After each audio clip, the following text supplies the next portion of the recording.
Je donne immédiatement la parole à Madame la Présidente Catherine Morin-Desailly pour le groupe de l'Union centriste.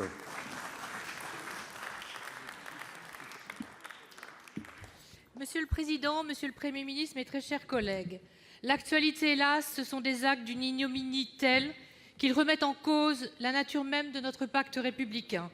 C'est le lâche assassinat de Mireille Knoll, la mémoire d'Ilan Halimi et de Simone Veil, outrageusement bafouée, l'agression d'Alain Finkielkraut, la profanation d'un cimetière juif, aujourd'hui même en Alsace, que nous découvrons avec horreur. Parfois, sous couvert d'antisionisme, les comportements les plus abjects sont permis. Mais gardons-nous, Monsieur le Premier ministre, de la tentation d'un nouveau texte de loi élaboré dans l'émotion. Notre arsenal législatif ne nous permet-il pas déjà de répondre avec la plus grande des fermetés ? Maintenant, l'augmentation des actes antisémites de 74% en un an doivent nous faire réagir. Ils engagent notre responsabilité collective à analyser les maux dont souffre notre société, de plus en plus fragmentée, de plus en plus vulnérable à la manipulation de l'information et des faits historiques et à la propagation d'idéologies haineuses à l'opposé de nos valeurs républicaines. Il est à cet égard nécessaire de réguler l'Internet et les plateformes qui permettent tous les débordements. Le Sénat a des propositions très fortes à cet égard. Mais il y a aussi et surtout à ne pas laisser s'installer l'idée que l'antisémitisme serait une opinion comme une autre.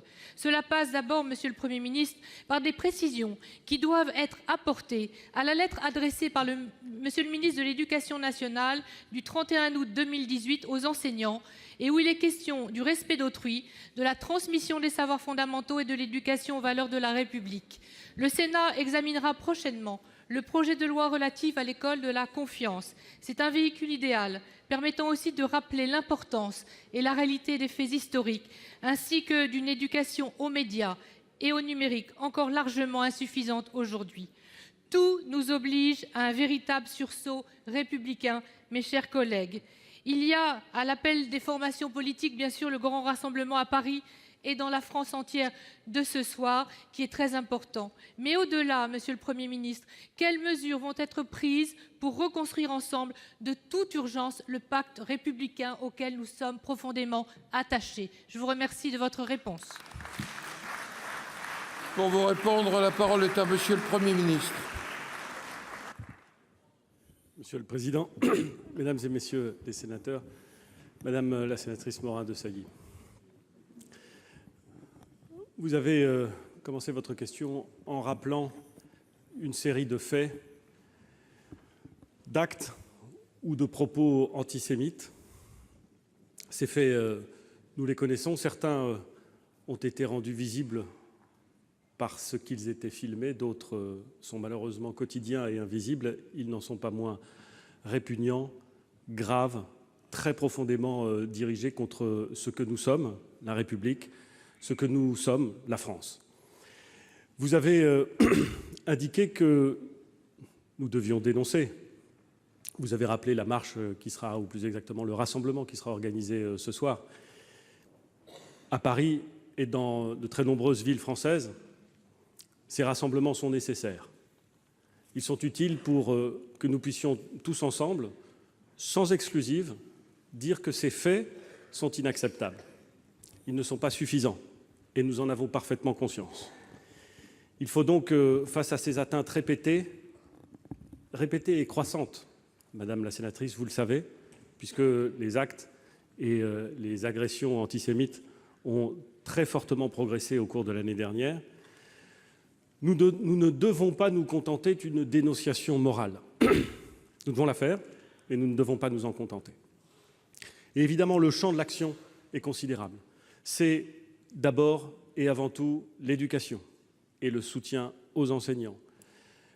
Quand ils transmettent l'histoire, les faits, quand ils sont confrontés à des propos ou à des actes antisémites, c'est la formation des policiers, des gendarmes, des magistrats qui concourent à réprimer ou à prévenir ces atteintes.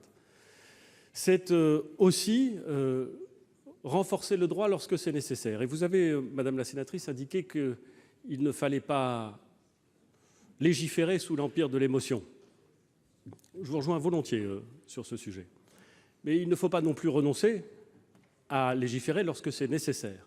et il y a au moins un champ, peut-être d'autres, mais au moins un champ où c'est parfaitement nécessaire, c'est celui des réseaux sociaux et d'Internet, dans lequel une forme d'impunité a pu donner le sentiment de se développer. Le champ des réseaux sociaux, où derrière une forme d'anonymat, des femmes et des hommes écrivent, promeuvent des propos parfaitement antisémites et parfaitement inacceptables. Cette impunité ne peut pas prévaloir.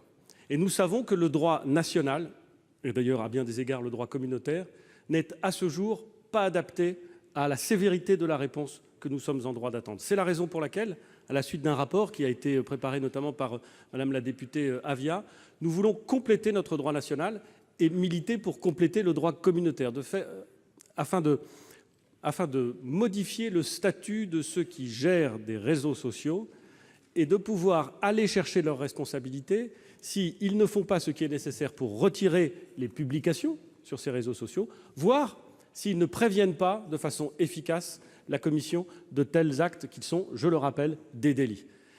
Il faudra que nous changions le droit national et il faudra que nous obtenions de nos partenaires européens que nous complétions le droit communautaire. Ça vaut la peine.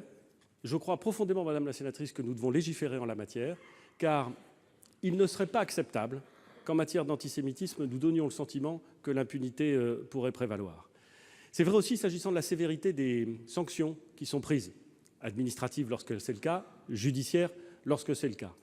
J'incite, je ne peux pas dire le terme inciter, pardon, je souhaite que systématiquement les affaires d'antisémitisme donnent lieu à des poursuites. Je souhaite que systématiquement elles donnent lieu à des sanctions sévères.